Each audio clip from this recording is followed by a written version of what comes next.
En RCR presentamos Hablemos de Políticas Públicas. Entrevistas, comentarios y el análisis especializado sobre los diseños, gestión y la evaluación de las políticas públicas en el país.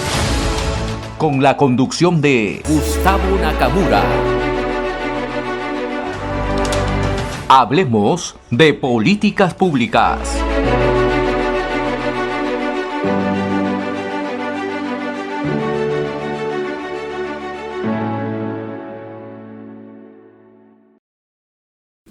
Alirio, qué gusto de saludarte, qué pena no darte un abrazo como nos dábamos ahí en Bogotá. ¿Cómo estás, Alirio? Bienvenido acá al Perú por este medio.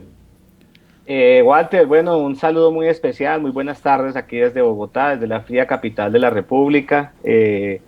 Saludo para toda la audiencia, los que nos ven ahora y los que quizás después también consulten el programa. Agradecerte y también mucha bondad en tus palabras.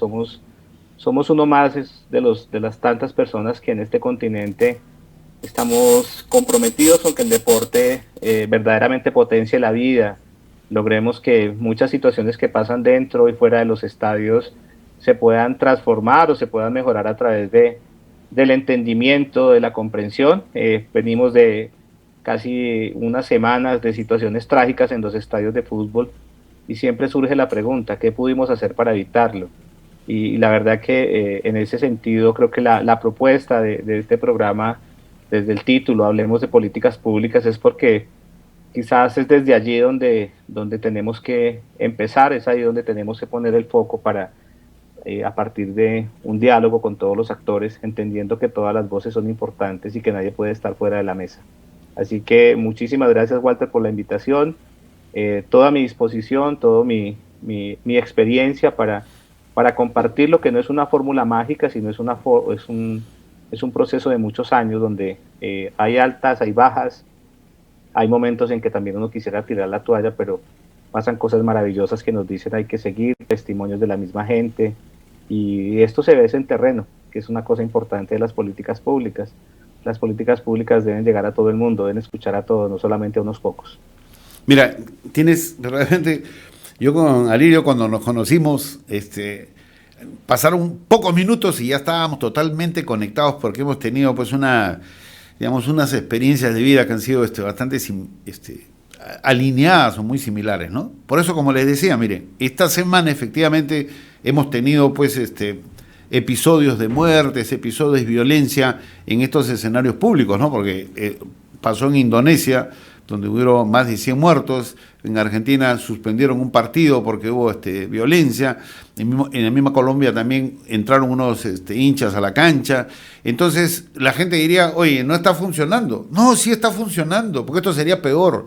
Porque no es la violencia en el fútbol, es la violencia que tiene la sociedad que estamos viviendo, que cuando se manifiesta en el fútbol se nota con mayor claridad y tiene más fuerza, porque el fútbol tiene una atracción, tiene una energía muy grande, pero si esa energía nosotros la redireccionamos de manera positiva, va a ser una herramienta muy potente para levantar nuestras sociedades. Yo te cuento, Alirio, que cuando se da el asesinato de mi hijo, yo no sé por qué dije que iba a ir ahí donde están los jóvenes en conducta en riesgo, para contarles que cuando vivimos en violencia todos perdemos. Pero te confieso, y no tengo vergüenza de decirlo porque se lo he dicho a los mismos muchachos de Navarra, de que yo iba para confirmar de que ahí habían vías que no servían. Y porque en algún momento hasta decía que ya terminen de matarse entre ellos, ¿no? Pero igual no era barrista, era hincha de fútbol que fue a un partido.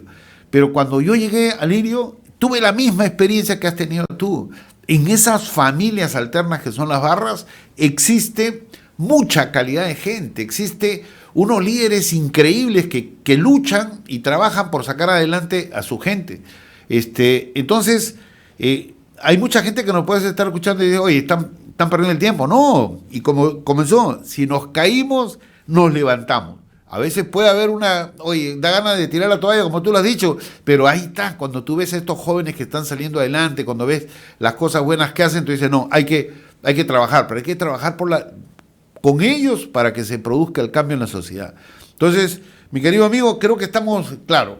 Cuéntanos un poco de lo que es Goles en Paz, ¿Cuál es la misión y cuál es la visión que tienen con esta organización? ¿Y desde cuándo han comenzado a trabajar? Bueno, perfecto. Digamos que en el caso colombiano vamos a centrarnos en Bogotá, en la capital de la República, que es una de las ciudades que más tiempo lleva trabajando este tema en el país. Bogotá tiene un proceso desde el año 1999 y este proceso inició precisamente a partir de situaciones de violencia que se presentaban a las afueras del Estadio El Campín. El Estadio El Campín es el estadio donde juegan el equipo de Santa Fe y de Millonarios. Precisamente el contexto de empezar a trabajar el tema en el distrito fue un partido Santa Fe Millonarios donde después de un clásico algunos hinchas tuvieron un enfrentamiento en la zona comercial de Galerías. Una de las características de los estadios en Colombia, no sé Walter si en el Perú sucede lo mismo, los estadios están en zonas residenciales, esto tiene un impacto digamos muy alto en la comunidad y pues a partir de esos enfrentamientos que se dieron en el centro comercial Galerías, que es cerca al Estadio El Campín, la administración distrital de ese entonces inició un proceso de acercamiento con las barras. Fue ir a buscar a los hinchas en los sitios donde se reunían antes de los partidos. Entonces yo tuve la fortuna de estar desde ese primer día invitado por la persona que en ese momento estaba liderando el proceso, que se llama Antonio Hernández, y él me invita a que trabaje con él en este proceso y pues ya han pasado 23 años. Digamos que lo que corresponde a una misión y una visión, después de 23 años de que la ciudad ha tenido, como sucede en muchas ciudades, en todos los países del mundo, en todas las ciudades que hay cambios de gobierno, este proceso de trabajo con barras o de trabajo de prevención de la violencia y promoción de la convivencia en Bogotá suma 23 años. Ha tenido diferentes, digamos, por 13 años que yo estuve en Goles en Paz, teníamos un horizonte definido de potenciar lo que es el ejercicio de convivencia dentro del estadio, lo que significa la fiesta, y entiéndase la fiesta dentro del estadio, todas estas acciones que adelantan los hinchas de fútbol, como son sus banderas, extintores de color, rollos de papel, cosas que nosotros fuimos entendiendo que eran importantes para ellos, pero que aparte de ser importante para ellos, transformaba o cambiaba la previa de los partidos y la gente llegaba con una disposición distinta. O sea, la gente llegaba a un desafío sano de quién le hacía una mejor salida al equipo. Entonces, digamos que en ese entonces, digamos, nuestras primeras acciones estuvieron enfocadas precisamente a buscar un cambio en las prácticas de las barras dentro del estadio. Parte también de esa misión, fundamentalmente, era hacer un trabajo interinstitucional, sentarnos con todas las autoridades que están presentes en los estadios de fútbol, pues obviamente aquí en Bogotá, el dueño del escenario que es el Instituto de Deportes, la Policía Nacional, los clubes tanto Santa Fe como Millonarios, las autoridades de socorro, la unidad, el Instituto de Gestión de Riesgo en ese momento acá en Bogotá, digamos todas esas instituciones que están presentes en el estadio, también hay que sentarnos con ellos, no solamente con las barras, y hacer entender que necesitábamos de todos para ir sumando acciones de mejora a cada proceso. Obviamente que en el camino nos encontramos con miles de tropiezos, con situaciones también de violencia entre las mismas barras, entendiendo la dinámica de cada ciudad, y pues aparte de eso también, digamos, un poco la desconfianza. Todos los inicios son un poco duros porque la gente dice, no, eso no le metan tiempo a eso, esto se soluciona únicamente metiendo a los hinchas a la cárcel, metámoslos a todos, y ni siquiera los que proponen eso se dan cuenta que ni siquiera la legislación que se tiene es suficiente para ello, y eso no lograría cambiar las realidades de violencia. Eso sería no entender la violencia desde todas las posibilidades y de todas las, digamos, la violencia como algo entendido desde diferentes ópticas, no como una sola forma de verlo, porque el problema del fútbol, y es un problema transversal en todos los países, es que únicamente creemos que la violencia es de las barras, y resulta que hay muchas decisiones que pasan por las instituciones, por los clubes, por decisiones que terminan en un momento determinado generando la reacción del público. Entonces digamos que ahí estaba como unas victorias tempranas, algunos llaman como unos mangos bajitos. Los mangos bajitos fue cambiar ese espacio del Estadio El Campín a un espacio de fiesta, lograr articular las acciones interinstitucionales, crear protocolos, preguntarnos si la legislación que teníamos era suficiente, qué nos faltaba. Digamos que Bogotá empieza a caminar y camina aprendiendo. Entonces nosotros teníamos acá una máxima que decíamos que hay que conocer para intervenir, sin conocer es muy difícil. Entonces vamos conociendo y se va interviniendo y se va legitimando también las voces de todos. Digamos que fue muy importante en el proceso de Bogotá tener sentadas a todas las instituciones, incluyendo a las barras. Y que las barras muchas veces se incomodan con sus comentarios porque son críticos frente a cosas que se hacen mal, pero teníamos que decirle a las instituciones, hay que escuchar, porque como lo dice Pablo Alabarces, el sociólogo argentino, ¿quién es mejor que un hincha para saber dónde se puede presentar un problema antes o después de un partido? O sea, ellos tienen un conocimiento y nosotros empezamos inclusive a hacer ejercicios desde la pedagogía, ejercicios de diálogo de saberes, donde poníamos a las instituciones y a los hinchas a sugerir cómo crear una guía de convivencia para el estadio. Bueno, y ya digamos que en términos de proyección, pues uno que quiere con una mirada a largo plazo, y es que el fútbol profesional colombiano y el fútbol profesional en Bogotá sea un espacio de vida. No quiero meterme en esa visión a largo plazo, pensar en nada distinto, y es que la gente disfrute el espectáculo, que la gente potencie su vida, que las barras también fortalezcan sus organizaciones, que los que quieren ir al estadio lo puedan hacer de la mejor manera y que todos entendamos esta parte. Ya digamos, en el ejercicio de tantos años, pues obviamente que un proceso que lleva lo que lleva en Bogotá más de 23 años, pues ya empieza a demandar otras cosas en términos de política pública, en términos de entender la dinámica de los jóvenes fuera del estadio. Ahí vienen también pues grandes cuestionamientos a lo que se hace, porque no es solamente quedarnos en el estadio, entender que el estadio es importante, que el estadio es fundamental para construir también la confianza entre instituciones y los mismos hinchas, que es un espacio donde el ciudadano tiene que evidenciar que se están haciendo cosas, pero estos hinchas no vienen de Marte, no vienen de otro planeta, están en Lima, están en Bogotá, están en Buenos Aires, y hay unas realidades sociales que atraviesa necesariamente sus vidas. No es que sea un acto reflejo la violencia de fuera en los estadios, pero incide, o sea, hay unos temas relacionales frente a la realidad de vida que tienen muchos jóvenes. Y en esto, digamos que una apuesta importante pues es elaborar diagnósticos serios, porque me pasaba a mí hace muchos años, Walter, y es que la Federación Colombiana de Fútbol, cuando empezamos todo este trabajo, pues todos preocupados por la violencia, invitaban a expertos de seguridad de la liga inglesa. Y ellos venían acá a Colombia y daban una serie de conferencias, pero decían algo que mucha gente no escuchaba.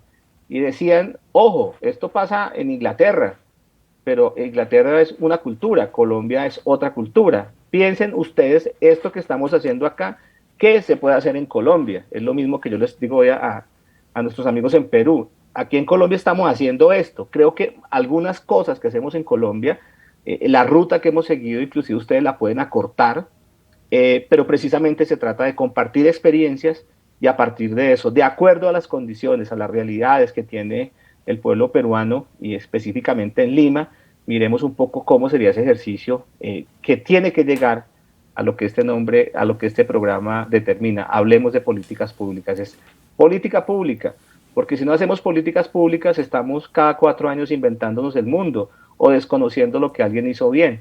Entonces digamos que este es como el camino recorrido desde Bogotá. Digamos que con esos objetivos logramos potenciar la fiesta en el estadio, fortalecimos un diálogo interinstitucional, pero los problemas no se iban terminando. O sea, esto es un proceso de largo aliento. Acá hay momentos, estamos hablando de seres humanos, estamos hablando de personas y también de cambios generacionales en las barras. Las barras en Colombia no son las mismas de hace 23 años que yo conozco el fenómeno. Hay unas transformaciones, también hay unos cambios de liderazgo y eso hay que leerlo. Como también hay cambios, digamos, en el mundo del fútbol, en la forma de entender el fútbol y todo lo que tiene que ver con la comercialización deportiva y obviamente esto que muchas veces se genera como una tensión en que si es un espectáculo público-privado. O sea, cada vez acá hay otras cosas que empiezan a aparecer y por consiguiente no podemos hacer lo mismo, sino entender esa lógica de lo que sucede ahora. Entonces Bogotá ha logrado esta parte y pues ahí vamos, Walter. Digamos que ha sido un ejercicio, insisto, ha sido un ejercicio de diálogo, pero es un diálogo que tiene tensión. Pero cuando salimos adelante, cuando tenemos un partido que pasó sin ningún problema y nos damos cuenta que en las calles también las cosas están cambiando en las localidades, pues decimos, vamos por el camino que es. Mira, ha sido tan bueno el trabajo que han hecho ustedes que a mí me hablaban, los líderes de la barra me decían, señor, acá debería ser lo que está ocurriendo en Colombia, cómo están trabajando, cómo los están escuchando, cómo los están apoyando. Fíjate, ¿y sabes cuál es la esencia de esto, mi querido amigo? Cuando tú hablas de una comunidad que hay que trabajar para buscar salud mental, para pacificar. Definitivamente las barras son comunidades muy importantes. Pero cuando tú hablas de una barra, incluso a profesionales con mucha experiencia, ellos automáticamente su cerebro, explicaba cómo al inicio del programa de cómo el cerebro tiene reservados ciertos mensajes, ¿no? Y tú hablas de una barra, inmediatamente se asocia al concepto de lo que es la violencia. Y un día, yo conocí a una argentina, una psicóloga, Alessandra Pistorio, y le pregunté, le dije, Alessandra, ¿cuál es la definición de violencia para tenerla con más claridad? Y ella fue muy clara, mira, me dijo, la violencia es la energía negativa del amor frustrado. Ese amor que no recibe la gente, no estamos hablando solamente del barrista, de la gente, en su hogar, en su entorno, y que sale a buscarlo a otros lados. Si tú en un hogar no recibes amor, entonces esa persona sale a otro lado, viene la infidelidad, rompe y genera pues una serie de dolores, ¿no? Y todo lo que trae consigo eso, ¿no? Y en el caso de los jóvenes, que muchos de los barristas son personas cuyo padre no está presente o los han abandonado, salen a buscar una familia alterna y la encuentran en las barras. Entonces, y si la barra es bien liderada, corrige, pero si es una mal liderada, empeora todo este dolor que vienen arrastrando. Entonces, le dije, yo le entendí y me dijo, defíneme energía. Entonces tuve que ir a las redes porque ya me había olvidado. Y la energía es esa capacidad de hacer algo que tiene 3 características que son súper importantes. No se crea, no se destruye, solo se transforma. Entonces, todas las medidas que se toman para controlar la violencia, que sean represivas, lo único que hacen es las refuerzan, las hacen más grandes. La única forma de desaparecer la violencia, y ahí las barras son una herramienta muy importante, es trabajar para que ellos redireccionen esa energía y se conviertan en familias positivas, sustitutas positivas que ayuden a los muchachos. Mira, nosotros queremos aprender de lo mucho que han hecho ustedes allá, ¿no? Entonces, y definitivamente ya ha sido una cosa un poco mágica que antes de viajar a Bogotá, llegué a conversar personas sin conocerlas. O sea, es un día comentaré de estas cosas extrañas que vienen de arriba. Y conocí al representante del Ministerio Público, al representante del Ministerio Interior, al representante de la comisión que trabaja con seguridad en los eventos deportivos. Y bueno, ya el alcalde me había dicho que estaba totalmente de acuerdo y me pidió que cerrara para poder conformar este grupo formal de trabajo para comenzar a replicar lo que han hecho ustedes. Entonces, estoy seguro que, bueno, ya el primer paso está dado y el primer paso es el 50% de un proyecto, el tener las ganas de hacerlo. Y se está dando ahora, ¿no? Porque estoy hablando que, mira, Walter lo asesinaron hace 11 años, realmente no se ha vuelto a repetir un caso así en el estadio, pero fuera del estadio todavía hay algunos, enfrentamientos en esa naturaleza.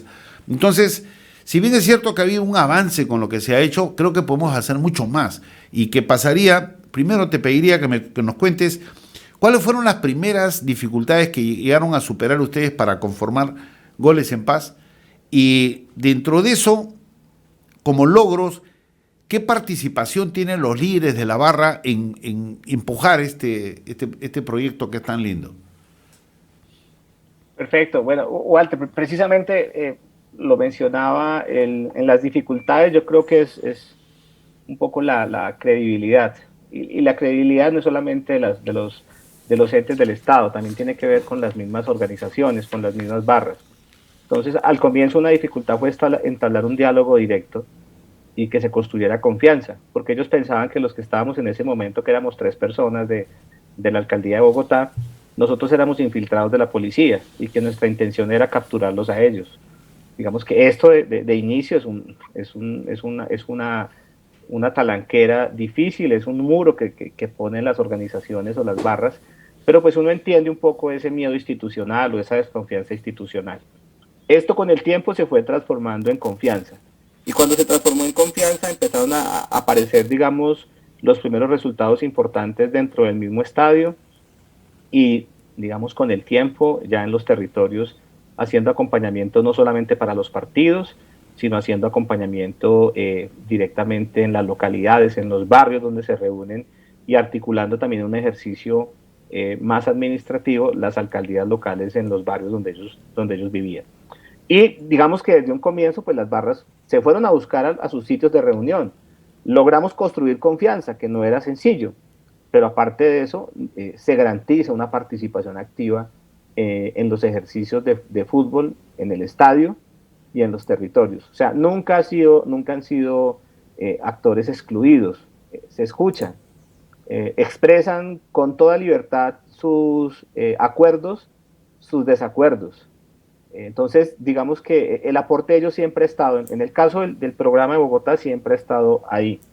Y qué decirlo a nivel nacional, donde las barras en Colombia han tenido un ejercicio de participación activo. O sea, es que tú mencionabas en esta historia de un padre de familia que pierde la vida, pierde a su hijo, y aquí en Colombia, digamos, cuando uno habla del barrismo social, está atado necesariamente a una historia, y esa historia también tiene unos protagonistas que hace más de 18 años han venido trabajando el barrismo social, entre ellos una familia, un papá y una mamá, que pierden a su hijo, a Juan Manuel Bermúdez, y a partir de eso se crea una fundación en Colombia, que es la Fundación Juan Manuel Bermúdez Nieto.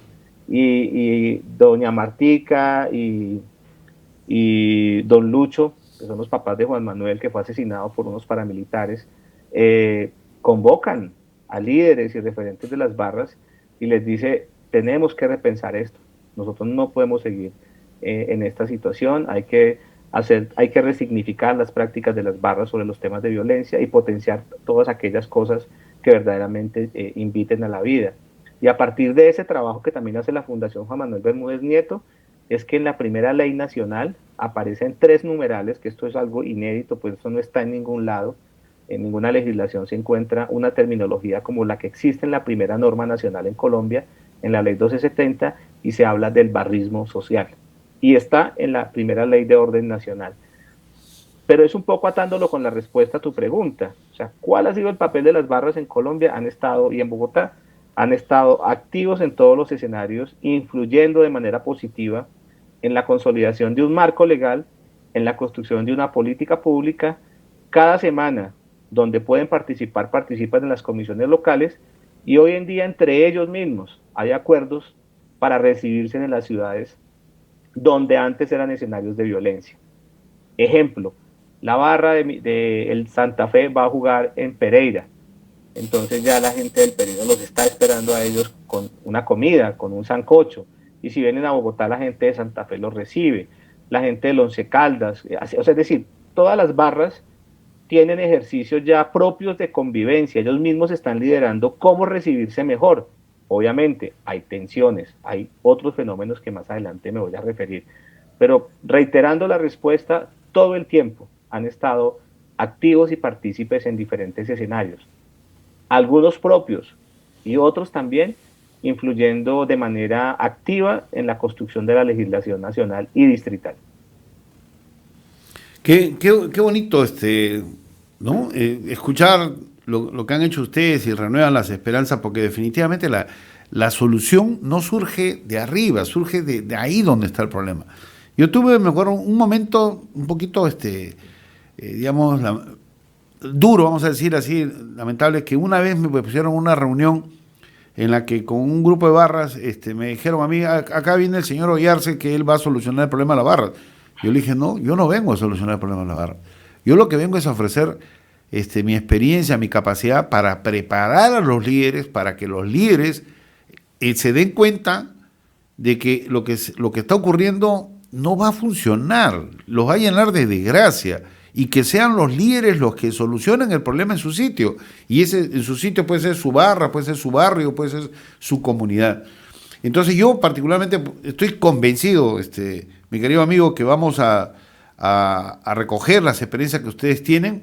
Mi posición es digamos, como autoridad, es hasta diciembre, y de ahí estas organizaciones tienen que ser de funcionarios del Estado, ¿no? de la sociedad. Y yo sí voy a continuar seguramente hasta que me toque ya dejar estos lares de la vida. Voy a estar siempre dispuesto a colaborar en ese aspecto de capacitar a los jóvenes para que encuentren digamos, caminos diferentes y que puedan superarse, ¿no? Porque tengo experiencia docente en ese sentido. Mira, vamos a ir a la última tanda de comerciales y cuando regresemos te voy a pedir que conversemos de esos sueños que hablamos allá en Bogotá, ¿no? Nuestros sueños de consolidar acá en Lima lo que ustedes han hecho en Bogotá y por qué no sumar a otros países amigos en este sueño que creo que a los dos nos entusiasma mucho. Mira, de lo que estamos hablando, mi querido amigo Alirio, es de un planeamiento estratégico, ¿ya? Y la gente cuando escucha planeamiento estratégico automáticamente como que se bloquea porque lo ve muy científico, muy, muy elaborado, ¿no? Entonces yo en la vida me doy cuenta de que la forma más efectiva de transmitir conocimientos de los que uno va adquiriendo con los años, porque en realidad son los años lo que me han alimentado a mí, es dar mensajes muy sencillos. Entonces, cuando yo hablo con la gente, con empresarios, cuando hablo con políticos, todo, yo le digo, enciende tu GPS, ¿no? O tu Waze, un navegador, ¿no? Entonces, y la pregunta es muy sencilla, le digo, mira, ve, cuando tú enciendes estos sistemas, ¿cuál es la primera pregunta que se activa? Entonces, todos te dicen, gente de mi generación te dice, ¿a dónde vas? Pero ya ahora los jóvenes dicen, ¿dónde estás? ¿Cuál es tu situación? ¿Dónde te encuentras? Perfecto. ¿Y cuál es la segunda? Bueno, ¿a dónde voy? Entonces le dije, mira, la primera es una realidad. La segunda información es una decisión. Tú dices a dónde quiero ir. Y normalmente las empresas, las organizaciones, las personas no saben con claridad repasar a dónde quieren ir. Que lo que yo llamo de una manera coloquial es cuál es tu sueño, cómo te ves, cuál es el sueño que tú quieres alcanzar. Y si tú tu GPS lo enciendes con frecuencia, ese sueño va a ir variando, va a ir avanzando y al final nosotros nos vamos a morir persiguiendo sueños, pero hemos disfrutado el camino de ir alcanzándolos y conquistándolos y renovándolos. Entonces yo me acuerdo que una vez hablábamos con un grupo de barras para decir que íbamos a hacer un encuentro internacional entre los líderes de barras para que cuenten su experiencia. Entonces me dijeron, estaban encantados y le dije, ¿se han dado cuenta de algo? Yo les estoy vendiendo un sueño. Pero ¿quién es el que los va a realizar? Entonces se quedaron mirando y dijeron, nosotros, tío. Es eso. Entonces, creo que a nosotros, al Linion, nos toca vender ese sueño y tú lo haces muy bien, porque además ese sueño ya tiene resultados, ya tiene cosas muy bonitas. Y la gente debe saber que cuando estuvimos en Bogotá y yo te comentaba y te vendía el sueño de que ustedes nos ayuden a consolidar lo que ustedes han hecho, y después cuando te dije, mira, yo tengo contactos en Santiago de Chile que también están interesados en esto, tus ojos cambiaron, brillaron. Y tú mismo dijiste, oye, sería bonito incluso que se incorpore Argentina. Imagínate en la maravilla que sería de que Goles en Paz ya no sea un tema solamente de Bogotá, ni de Lima, de Santiago, sino que también incluya Buenos Aires y otras ciudades importantes y que mañana podamos ver que entre esa gente que ahora está olvidada, que son los miembros de la barra y que pueden ser un peligro para la seguridad ciudadana, se encuentren, digamos, líderes que comienzan a transformar. Yo me acuerdo que esa conversación lo tuvimos ahí en la foto que estoy mostrando cuando conversamos y me di cuenta que estaba frente a una persona de gran calidad. Cuéntanos del sueño que estamos compartiendo, mi querido amigo. Vale, Walter, bueno, reitero la gratitud por tus palabras. Y creo que el sueño es un sueño que tiene que trascender de los dos países, de Colombia y de Perú, de ciudades como Bogotá y Lima. Esto hay que llevarlo a todo el continente, hay que subir a México también, porque ¿qué es lo que sucede? El fútbol tiene una característica maravillosa y es que están jugando torneos internacionales nuestros clubes. Y ya no tenemos que mirar solamente el desplazamiento de las barras al interior de Perú. Hay que mirar el desplazamiento de las barras a Argentina, el desplazamiento de las barras a Uruguay, el desplazamiento de las barras a Chile. Y esto va a tener que sumar una serie de actores importantes, pero con una visión distinta. Esta mañana estaba leyendo el Twitter de un gran amigo, un maestro para mí de los estudios sociales del deporte, como lo es Pablo Alabarces, haciendo una crítica muy, muy fuerte a la situación que se presentó ayer en La Plata. Y hablaba también con otro actor, otro académico, Daniel Zambaglioni, que estuvo en el estadio, y él me decía, Alirio, tenemos tanto que aprender de ustedes, y yo decía, no, tenemos es que juntarnos, vamos a aprender todos en el ejercicio, y vamos a hacer actos responsables que involucren al Estado, que involucren a las barras. Y en esto quiero llamar la atención sobre algo particular. ¿Dónde está la solución? Porque siempre estamos esperando soluciones milagrosas a temas que tienen unas estructuras, digamos, a revisar. La solución estamos en todos los que estamos acá, en los que nos están escuchando, en los que tienen poder en gobierno, que tú ya has descrito algunos actores, en las barras que han estado siempre ahí, porque las barras, independientemente de lo que nosotros podamos decir aquí, ellos van a estar cada domingo alentando en el estadio y seguirán allá, y seguirán allá, y seguirán allá. Algunos morirán de viejos, digamos, todos son importantes en esta mesa. Entonces la solución está en nosotros, en Latinoamérica está en nosotros mismos, en conocer y que las acciones de lo que plantea este programa de políticas públicas nos lleven transversalmente a generar unos mínimos para que nuestros hinchas y para que la gente viva el fútbol de manera distinta. Acá también hay que hacer unas apuestas culturales. Entonces, como lo compartimos hace unas semanas acá en Bogotá, pues tengo, digamos, la posibilidad y de hacer un contacto directo que ya, digamos, en cabeza de nuestro secretario de gobierno, Felipe Jiménez, de la alcaldesa Claudia López, del subsecretario Daniel, del director de diálogo social, Ricardo Ruge, es decir, y toda la capacidad técnica que tiene el programa Goles en Paz está lista para lo que necesiten compartir. Nos sentamos a compartir y a decir, esto está acá. Ahora bien, desde el ámbito nacional, pues tengo la fortuna de estar vinculado al gobierno nacional en algunas acciones concretas, donde también hay una experiencia ya nacional de todo lo que se ha construido en términos de política pública, de tener un plan decenal de fútbol que cumple 10 años en el 2024, y ahora con, digamos, con un nuevo actor importante en Colombia, que es la Defensoría del Pueblo, donde se ha creado la Defensoría del Aficionado.